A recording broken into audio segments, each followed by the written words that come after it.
Coming up on today's show, the situation in Afghanistan escalating. Will foreign policy now become an election issue in Canada? What about climate change? It's an issue for Canadians on this election campaign trail. We know that. You've said that. And we talked about vaccine certificates. There's a locally developed one in Calgary called Port Pass. All right, the latest from Afghanistan. Now, this is from the Taliban. The Taliban has released a statement saying, initial reports say 13 persons have been killed, 52 wounded. We strongly condemn this gruesome incident and will take every step to bring the culprits to justice. That is the statement from the Taliban this morning. Again, from the Taliban, so take it for what it's worth. All we know is there's been 2 explosions with multiple casualties. And as I said, we'll wait until we get more news and we'll pass it along as soon as we get it. In the meantime, though, we can talk about it's being played out on the campaign trail now. Justin Trudeau was asked about it. Aaron O'Toole, Jagmeet Singh have all had comments about it, and I've played them for you. But in terms of foreign policy, when we talk about a federal election campaign, how often have you heard foreign policy mentioned? It's a big deal in the States when they campaign. It's a big component of what they talk about. We don't typically bring it to the forefront when we're talking about federal election campaigns in this country. Global affairs rarely enters into the discussion, but this week's events in Afghanistan is changing that, at least for this campaign in some respects, and shows that maybe we should be paying more attention to our foreign policy. So we're going to talk about that now with Hugh Siegel, who is a Matthews Fellow in Global Public Policy at Queen's University School of Policy Studies and a senior advisor on these kinds of issues, has worked with government before. Hugh, thank you for your time this morning. I appreciate you joining us. Delighted to be here. So when we take a look at what's going on, they're just removing the chaos of today and the past week, but talking about how we got here. We've got Canadian troops back in Kabul, first time in 7 years, but after we left, we left. There was really no involvement. Like, when we talk about foreign policy in this country, we're talking about it today because of the events of today, but in the lead up for the past 7 years and well before that, foreign policy never really seems to enter into it. Maybe we're seeing an example of why it should. Well, I think you're right, and I think the problem with the illusion that every election in Canada should only be about domestic issues is that the world has changed pretty radically, and in terms of more powerful China, which is more aggressive, more adventuresome Russia, which is prepared to invade neighboring countries, the notion that we do not discuss foreign policy, I think, is both naive and unconstructive, and frankly, it lets all our political leaders of any affiliation off the hook when they make their proposals, as they should, for domestic issues of importance, energy, tax, healthcare, etc. They should also be putting forward very explicit proposals for how they would either sustain or change our foreign or defense policy going forward, and that should be part of the debate for which they're held accountable during campaigns. For example, if you think about the circumstance in Afghanistan before today's tragic explosions, the bottom line is that the President of the United States, on the 24th of April, made it perfectly clear that the United States would be withdrawing all its forces at the end of August. That gave Canada 4 months to prepare and plan to remove the close to 2,000 and translators and interpreters who served with the 40,000 Canadian forces who had served over 12 years in different rotations in that Afghanistan campaign. And our Prime Minister, to his credit, had said, well, we are prepared to make room for 20,000 Afghan refugees. Well, that's 2,000 of the translators, plus, I guess, members of their family.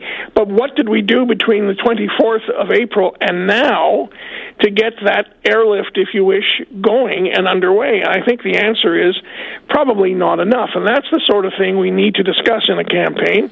I'm not attributing the problem to the politics of any particular political party. I'm really saying that foreign policy really counts, and it's really important that our leaders be held accountable on those issues. Hugh, would it be fair to say, it seems to me, as someone who's watched this for a while, when it comes to Canada's foreign policy, we have benefited and quite possibly taken advantage of the fact that we have a very close relationship with the global superpower, and we basically are very reliant on them when it comes to foreign policy, and we don't really feel we have a need to sort of exert ourselves on the world stage, and we have to understand, where we fit in on the world stage. But at the same time, it seems like we just sort of rely on the U.S. to do a lot of this stuff. Well, not only do we rely on them, but part of our defense and foreign policy assumes that we are not going to have to step up and make investments in time or money or capacity to ever operate in a world in which the Americans are not the dominant force. And from time to time, historically, the Americans have gone into more of an isolationist point of view. They did so between World War I and World War II. And the problem with a vacuum of power, if the Americans decide they don't want to do worldwide policing anymore, they want to spend their efforts, if you wish, on their own domestic issues and their own domestic economic and social priorities, that doesn't mean that their absence is without risk to Canada, because the Chinese in Asia, the Russians in Eastern Europe, the Iranians, the North Koreans all have very aggressive plans to fill any vacuum that's created by the Americans in ways that are supportive of their domestic interests, which are not consistent with Canada's domestic interests. We want a world where there is open markets. We want a world where democracy and freedom have a prospect. In the last little while, the authoritarian countries have been making great progress and have been increasing in number, whereas the democracies have been reduced. So there's a price to pay for not stepping up. Our armed forces, who do a tremendous job, are hardworking, wonderful people, some of the most professional in the world. They just don't have enough capacity. They don't have enough numbers. At 60,000, 60 to 70,000 in total, of which only 16,000 are combat ready, we're not really able to deploy as we have to, not necessarily for military purposes explicitly, but humanitarian purposes, for peacekeeping purposes, in support of our allies, as we would expect their support for us. So we really have to have that debate, because the amount we are now investing for a country our size and our geography just doesn't get the job done. When we talk about, making it part of the national discussion, and certainly the national political discussion, how much of it is on the Canadian public? I mean, politicians typically respond if they hear from the public that this is important and I'll be voting based on this. So does it fall to the voter to say, hey, listen, we're not happy with the way we're conducting ourselves on the world stage and we want to hear some better plans, we want some strategy? I mean, do we need to force the issue? I think it's a combination of a little bit of self-satisfaction on the part of Canadians. We're geographically away from the rest of the world. We don't really face any tactical threats from anyone. But what's becoming more and more apparent, many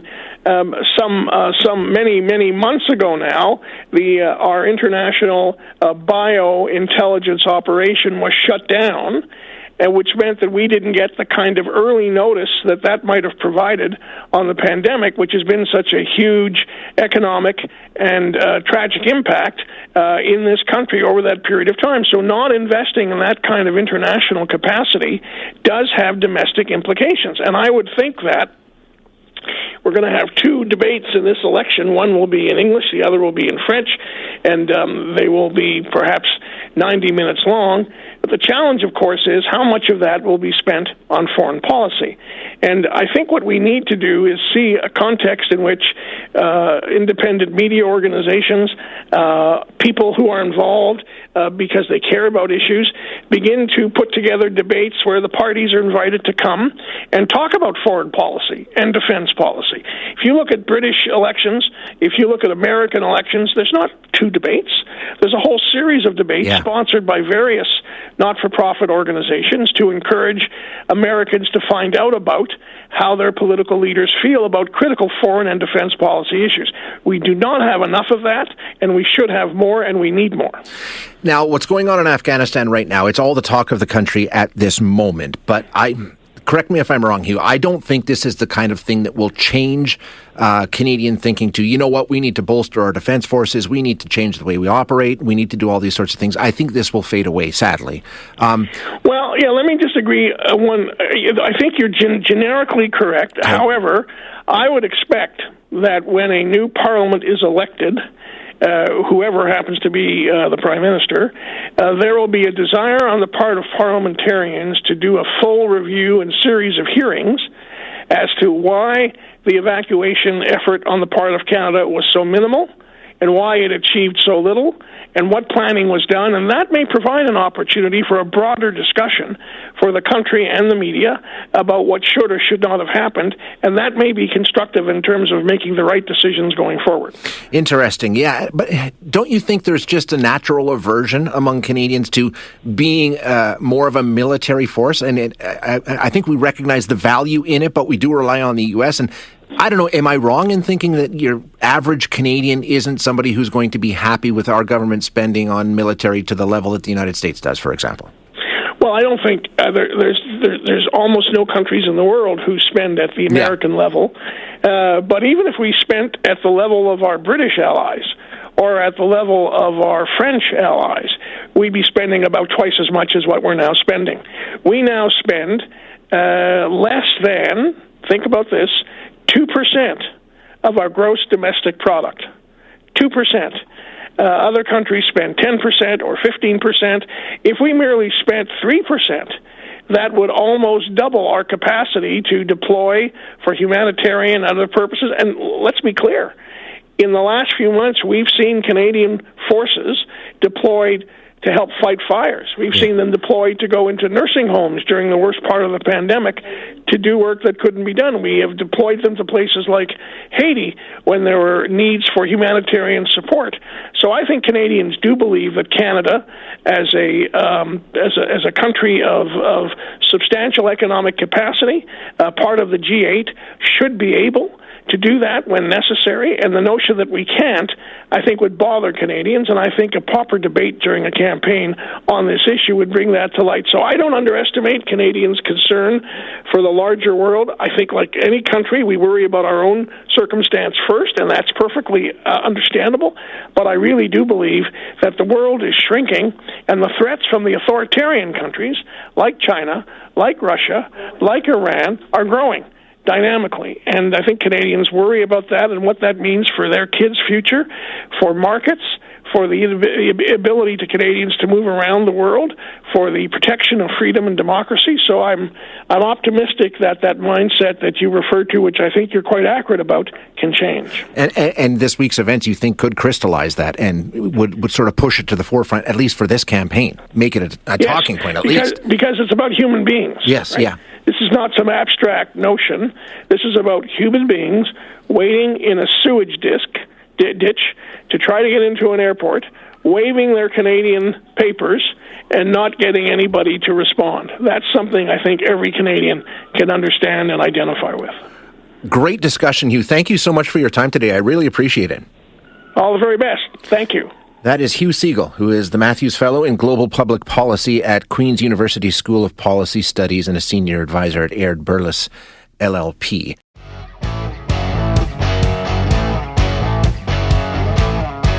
So, getting to the federal election campaign and bringing you the stories that we've been told matter to Canadians. We just had a discussion about foreign policy and how it doesn't seem to really register during a federal election campaign very often, at least not to the level of, things like healthcare and all the rest of those sorts of things that always are topics of discussion.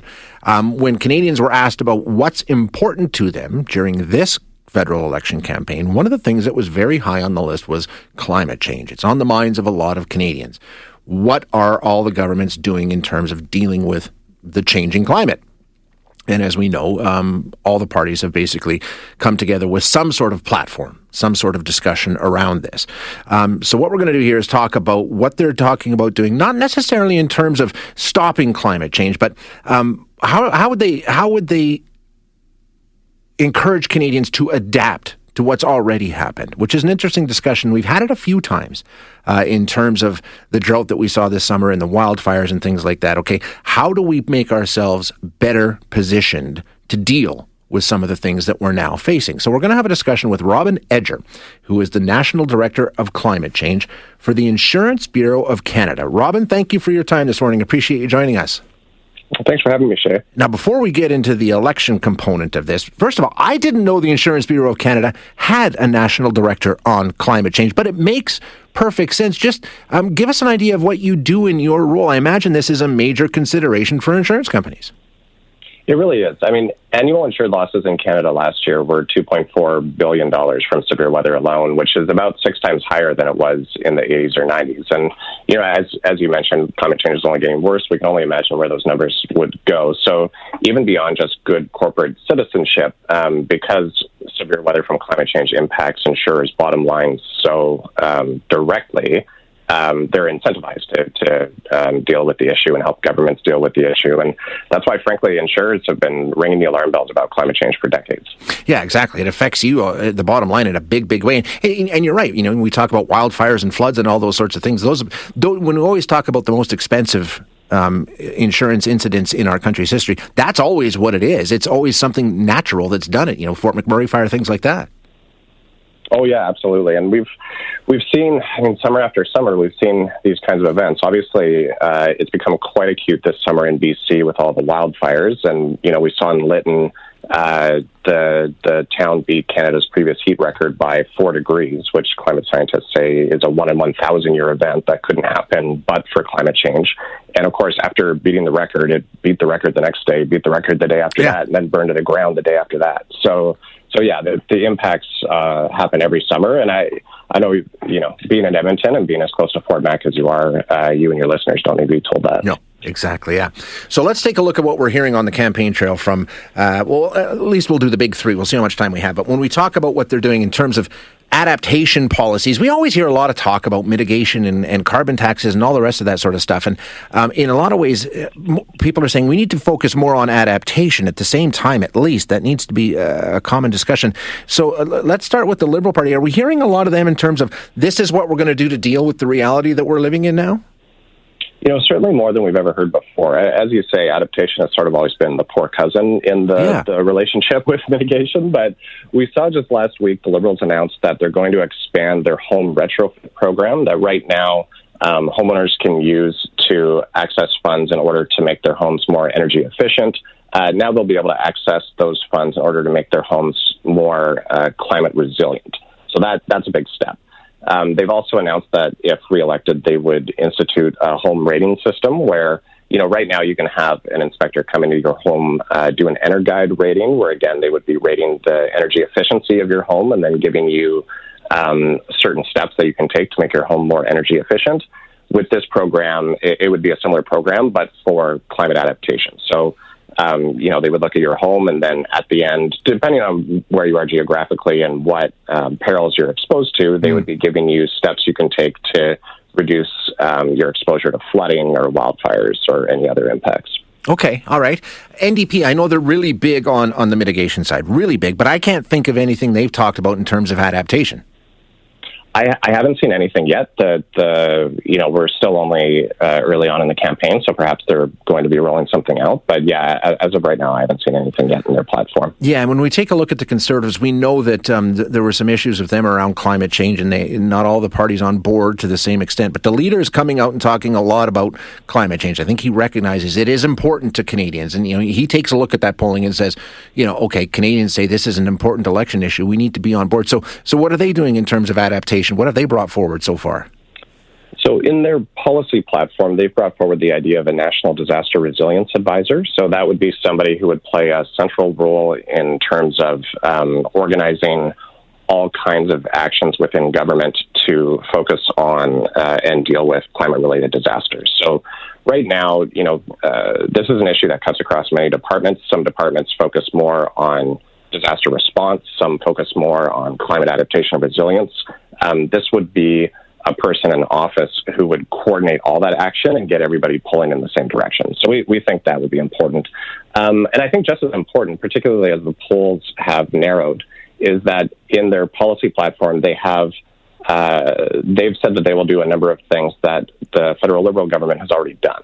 So from our point of view, obviously that de-risks the political environment in the sense that actions like a National Action Plan on flooding, a National Adaptation Strategy based on measurable targets, taking an adaptation lens to infrastructure spending, just to make sure that we're not spending on infrastructure that will then be, washed away in floods in a few years.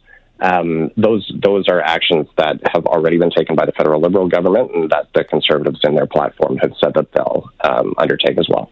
So when we talk about these adaptation policies and things like that, is it relatively new? Is this the first election campaign where this has become something that the parties are paying attention to, realizing that it's having a dramatic impact every year in this country now, and they need to have some sort of framework around how to handle it? Absolutely. I don't recall in my lifetime ever seeing adaptation measures fronted in policy platforms. I mean, even as recently as the 2019 election. So, I think it's become clear as, the planet's already warmed 1 degree, and Canada's actually warmed 2 degrees, and northern Canada's warmed 3 degrees. And, as we spoke about, the impacts of climate change are such now that I think most people recognize it as a today problem, whereas I think in the past we only spoke about it as a future issue. And the parties are responding to that, and they're responding to voters' needs in that regard. Excellent stuff. Thanks very much, Robin. Appreciate it. Thanks, Shay. Yeah, thank you for joining us. That is Robin Edger, who is the National Director of Climate Change for the Insurance Bureau of Canada.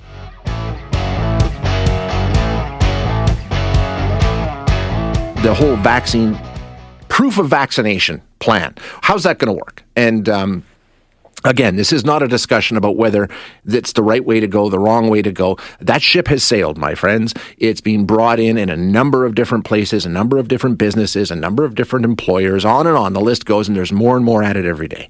That's the reality. That's where we're at. So the question is, how do we work within that system? And we know the federal government is working on some sort of an certificate or an app or whatever it is. That's part of the problem. We don't have the details. It's not available yet, and we don't know when it will be. The Alberta government has their My Health Records app that you can go to. I don't know how that's supposed to work in terms of, can it be a screen grab? I don't think so, because if you screen grab your vaccination information, there's no name attached to it. You can print it off, and then I guess you lug around a sheet of paper. I'm not sure. We don't have a good streamlined system in Alberta. Other parts of the country have come out with just cards in BC. Same thing in Ontario, Quebec, things like that. They're coming up with simple systems that people can use. It's happened in the United States. It's happened all over the world. We're way behind on this one. Now, there is a local developer, Zach Hussein from Calgary, who has developed something called Port Pass. It's an app. It's been around for a while, and it's starting to see some uptake. So we'll get some details on what it does, how it works, and if it could be an answer to our problems here. So Zach joins us now. Zach, thanks for joining us this morning. Appreciate your time. Good morning, Shay. Thank you for having me. Okay, let's explain what Port Pass is, first of all. It's been around you've been working on this for a while now. Just tell us what Port Pass is and how it works. Sure. Port Pass is a proof of vaccination and or test result app on the iPhone or Android devices, and that people that don't have an iPhone or an Android device can use the web portal that is synced to the mobile devices. Okay, so is it just like, the Canadian Arrive Now app or My Health Records or whatever, you have to go in and physically upload your proof of vaccination? Is that how it works? So there's 2 methods. One is we are partnering up with several pharmacies, rapid test centers, where they can upload it directly into your Port Pass, which is fully secured and is encrypted. So nothing is ever stored on our platform. So, for example, ArriveCan or some of the other apps that we've seen, such as in Quebec, it actually recently got hacked by a hackathon. And, we're able to keep data secure because I think before I started this project, that was the thing at the forefront. Yeah. Privacy and data of Canadians. Yep. And you're confident that that's not an issue. So when you're carrying around this app on your phone, no information is actually contained in there. It's just, like a screen saying, hey, this person's fully vaccinated, and that's it? So what it is it's 2D visible digital seal QR code. So It matches the World Health Organization, it matches the International Aviation Standards, and basically, say, for example, you and I are going to the Edmonton Oilers game, we will show this QR code that's secured and encrypted. It won't say any information, and that person that scans it has to use the Port Pass app as well, scans the QR code, and it will show, again, in very basic terms, blue, red, yellow, green. This person's fully vaccinated. This person is tested positive or negative. And if someone doesn't want to get vaccinated, that's fine. And they will have to do a rapid test. That is required. Okay. And I think the Oilers have said that. So this app is used for both. The question I have here, okay, first of all, you've got some partnerships with pharmacies and with some testing centers and things like that, so the private sector is involved. I mean, the vast majority of vaccination in Alberta has been done through AHS. Government involvement, I think, Zach, is going to be the key here, right? You're going to need, just for the officialness of it, is that something that you're trying to deal with? I have been trying to deal with it since our last conversation. I mean, since May, I've been emailing everybody. I can't get through. I have it here.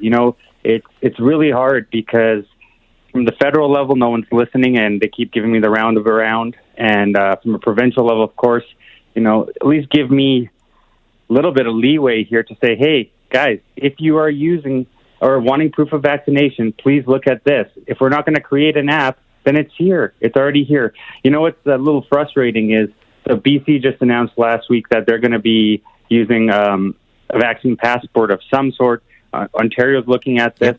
And I'm trying to reach out to every government and saying, guys, we have it here. Because if the BC individual wants to go to a Blue Jays game and vice versa, it's not going to work. So there's going to be a jam there where people are going to say, well, we don't take this, or we don't know what this is. Is this a legitimate document or not? Because that person scanning that ticket will not know. And the Port Pass is a goal to centralize it all, where if you go to a restaurant, if you go to an event, if you go travel domestically, people recognize what the Port Pass is, and it is acceptable. So various organizations, such as some of the largest law firms in Canada, are actually implementing the Port Pass. Okay. Some of the greatest restaurant chains are planning to put this in, and same with arenas and stadiums. So we're seeing a tick. I just need, Shay, your help or the media's help to say to the government, please, here it is. We don't need to build the app. Stop spending taxpayer dollars. We have it here. That's all. I just need recognition. That's it. So you're getting, that's the other question that I had. Okay, if the government's not playing ball, it may not work for international travel. It may not work for things like that. But if you can get private industry on side and, the Oilers Entertainment Group or the Saddle Dome Group comes together and says, you know what, this pass will work for us. You're at least servicing that part of it. And like you say, restaurants. So you can have private sector sign on and say, this is good enough for us. This will work for entry into whatever it is they're running, right? Yes, that's for sure. And the private sector has come on board, which is really exciting to see. I mean, obviously, we've reached out to the Oilers recently to see if we can open up that conversation right now. So if they are hearing this, I'm open. The other question is there a cost to signing up to Port Pass? I know a number of people already have, right? You've got over 500,000 Canadians that are using this? We have 500,000 Canadians, over actually 500,000 Canadians signed up. It's free. It is free for Canadians to use. Okay. Well, Zach, it makes so much sense on so many levels. It really and truly does. If people want more information, where can they go? What's the website? Just portpass.ca? Portpass.ca. Perfect. Okay. Zach, thanks for the update. Appreciate your time. Thank you, Shay. That's Zach Hussein, who is CEO of Port Pass. He's based in Calgary. Thanks for listening today. To hear any of our other interviews, you can find them wherever you find your favorite podcasts. And if you like what you hear, don't forget to rate and review us.